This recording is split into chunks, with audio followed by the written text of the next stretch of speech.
அன்றைக்கி ஒரு நாள் நம்ம கஸ்டமர் வந்து கொரோலா வண்டி ஒன்று கொண்டு வந்திருந்தார், டொயோட்டோ கொரோலா. இதில் வந்து பார்த்துட்டோம்னா ஃபுல் சிஸ்டமே கழட்டிட்டோங்க. ஏசியில் வந்து எங்கேயோ லீக் இருக்குதுன்னு சொல்லியிருந்தார்.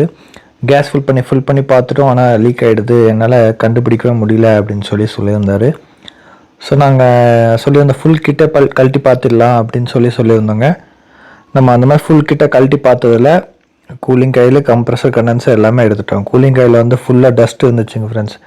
கூலிங் காயில் லைட்டாக ஆயில் ட்ரேஸ் மாதிரி இருந்துச்சு. அவர்கிட்ட சொல்லியிருந்தோம். அவரோட கான்செப்ட் என்னென்னா, நான் ஒன் டைம் தான் செலவு பண்ணுவேன், திரும்ப எனக்கு ஏசி ஒர்க்கே வரக்கூடாது அந்த மாதிரி சொன்னார். ஸோ அதனால் கம்ப்ளீட்டாக கழட்டிடலான்னு சொல்லி ஃபுல் கிட்ட கழட்டி இருந்தோம். டேஷ்போர்டு கழட்டி, ராடு கழட்டி, ப்ளோயர் அசம்பிளி எல்லாமே வெளியே எடுத்ததுக்கப்புறம் தான் கூலிங் காயில் கண்ணிலே பார்க்க முடிஞ்சுதுங்க. கூலிங் காயில் பார்த்தோம்னா லைட்டாக ஆயில் ட்ரேஸ் மாதிரி இருந்துச்சு.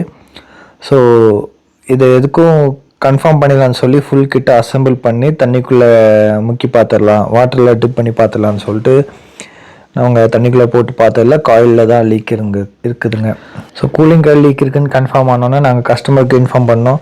ஸோ கஸ்டமரே எங்களுக்கு வேறு காயில் வாங்கிட்டு வந்து கொடுத்துட்டாரு.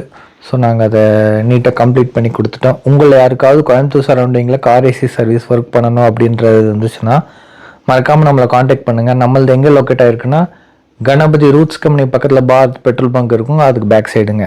ஷாப் நேம் வந்து auto aircon car AC service. Thank you friends.